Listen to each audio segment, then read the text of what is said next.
చిన్న పాప పడుకోగానే వాళ్ళమ్మ ఉయ్యాల్లో పడుకోబెట్టి వెళ్ళిపోతుంది. అయితే ఆ అమ్మాయి బాల్కనీలో నుంచి బయటికి చూసినప్పుడు వింతైన శబ్దాలతో యూనివర్స్ చాలా అందంగా కనిపిస్తుంది. ఆ వింతైన శబ్దాల నుండి ఒక డ్రాగన్ పొడుచుకొస్తుంది. ఆ డ్రాగన్ పాప వైపు కోపంగా చూస్తుంది. పాప డ్రాగన్‌తో పాటు బయటికెళ్ళాలని చూస్తుంది. చెర్రీ ఫ్రూట్స్ అన్నీ అడ్డం వస్తాయి. కానీ పాప ఎగురుతూ ఆకాశంలోకి, యూనివర్స్‌లోకి వెళ్ళిపోతుంది. అయితే ఒక చెర్రీ ఫ్రూట్ పాపతో పాటే వెళ్ళిపోతుంది.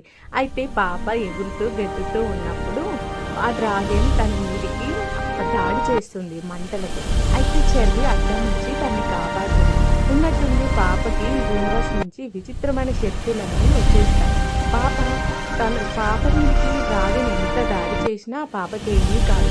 పాపకు ఉన్నట్టుండి వచ్చిన శక్తులతో డ్రాగన్‌ని కంట్రోల్ చేసినంత శక్తి వస్తుంది. ఎన్నో డేవిల్స్ కూడా దాడి చేస్తాయి.